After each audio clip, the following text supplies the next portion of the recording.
This goes out to a buddy of mine named Jan Keck. This was his idea, this really cool thing. He's awesome at teaching people how to facilitate on Zoom. Thank you, Jan. And the whole world is going to be contributing to a thing that you do, you love to do. So this is a thank you, a shout out to you. We'll cue up the song, DJ Adam.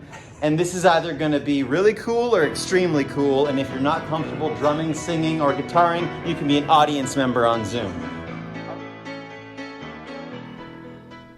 So a week and a half ago, my friend Blake, who you saw in this video, sent me this little message and said, "Hey Jan, check this out." And he was facilitating an activity that he learned at one of my workshops with over 2,500 attendees at the Tribe Live conference organized by Stu McLaren, where all these participants came together to learn how to build really successful memberships. And I've attended the conference myself last year. If I wasn't backcountry camping during this year's conference, I would have been there myself. And it was so fun to see this powerful activity being played out with such a huge audience, because usually when I run it, it's maybe 50 attendees, 50 participants, maybe 100. But having 2,500 people go through this really warmed my heart.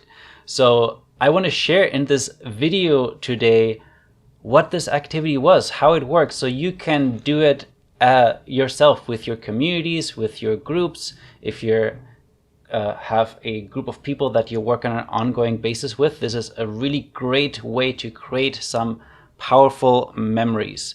Because to me, when we create memories together, it means that we feel something, there's something emotional happening, but also it's in a virtual space, one of those moments where you forget that we're looking at a screen, because you feel so in the moment, you feel so connected to other people, you're having so much fun, and those are very rare. I actually call them magical moments, magical human moments, and this is what I'm all about. And I've run this activity with lots of different groups, with organizations, team building activities, which was just a several hour one-off workshop. I also love to run it in my virtual facilitator training, or whenever I have a group that I'm really building a community with over the course of several weeks or months. So let me show you how this works. And first of all, the activity I call the Lipsync Rock Band. And in this video, I'll show you exactly how it works. And at the end, I will also share 3 really important things you have to keep in mind so this activity actually is successful. Because if I'm going to let you into a little secret, in on a little secret, it has not always worked. There were times where it just flopped, and I'll actually reveal what happened and how you can avoid making the same mistakes as I did. So before we talk about this activity, there is a little story on how I started doing lip syncing in general.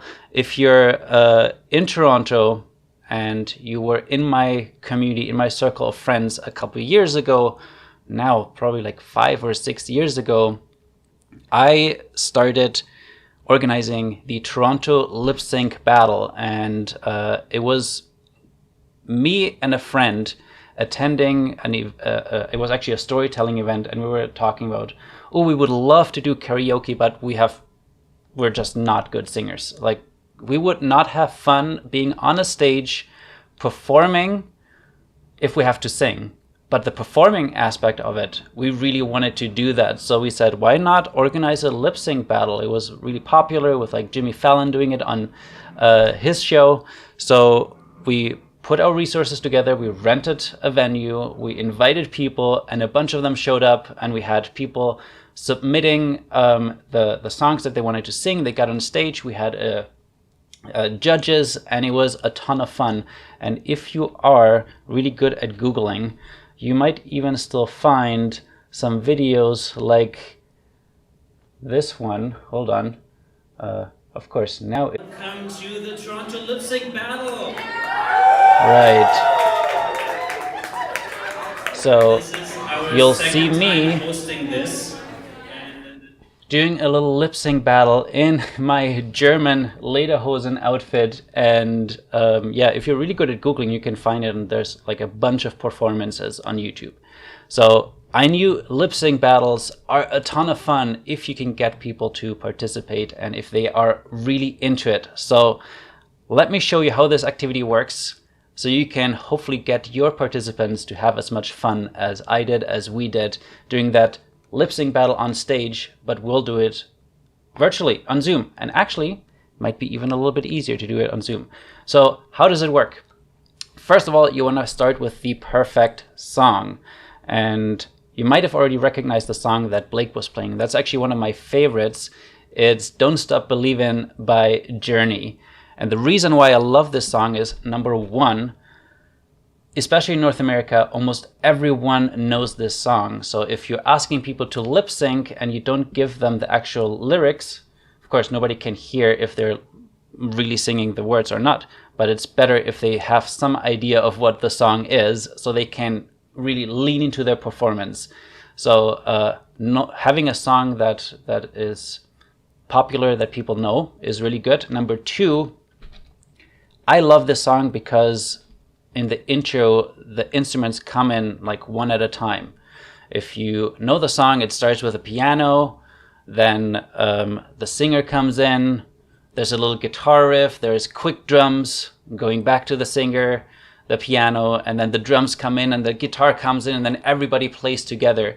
And usually what I ask people to do, and this is part of the instructions, and one of the most important things to make this work is having clear instructions. So let me actually go over the clear instructions to start. So usually I have people choose one of the instruments. So they can use either be the piano player, be a guitar player, play the drums, or be a singer. So I have them choose as the first step when I'm explaining this activity. Like I'll say we'll do an impromptu rock band, we're going to lip sync to a really cool song. I'm not telling them which song it is. And I just asked them to pick one of those 4 instruments.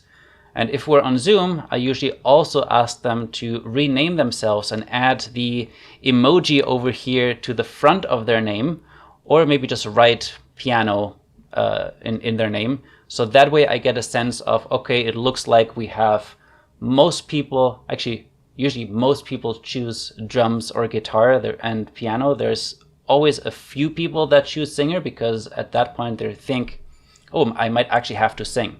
So it's really important that you say this is a lip sync performance. You don't actually have to sing, to kind of calm those nerves of the few people who think.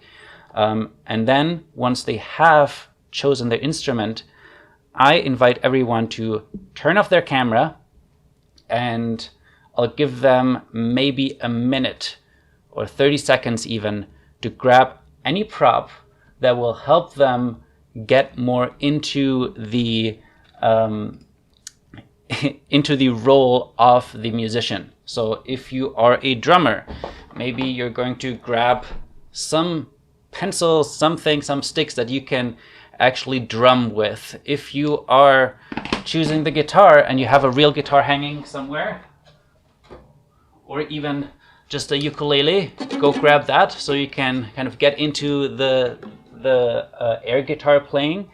If you are a singer, well, usually for singers you will need a microphone, and maybe you have one of those real microphones lying around, or you're just gonna grab whatever is around, like this glue that my son left on my table, or a water bottle, or I don't know, what else do I have lying around? This cable adapter, like whatever it is, get a prop. And then of course you can ask everyone to get a little bit more creative and do things like, oh, if you have any costumes lying around, whoa,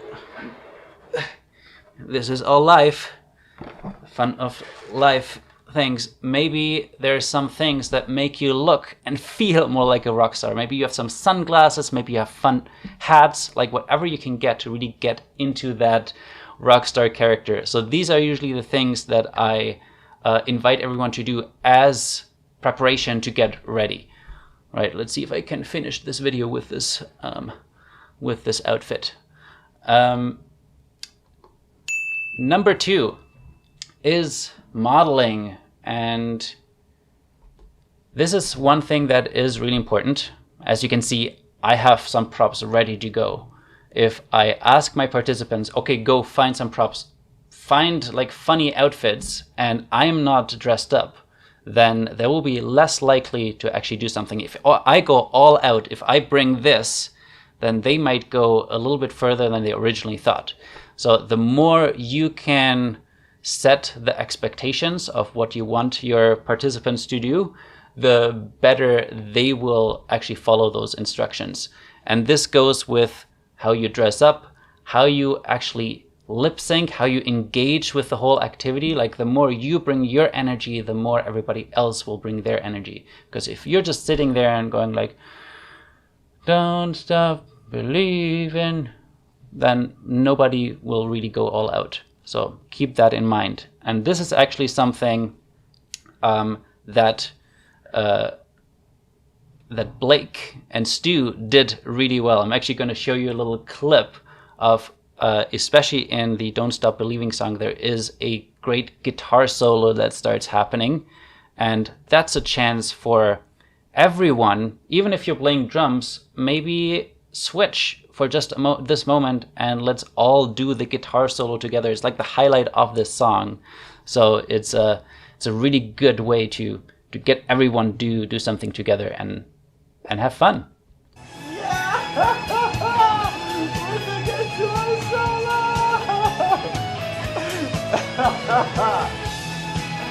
Nice!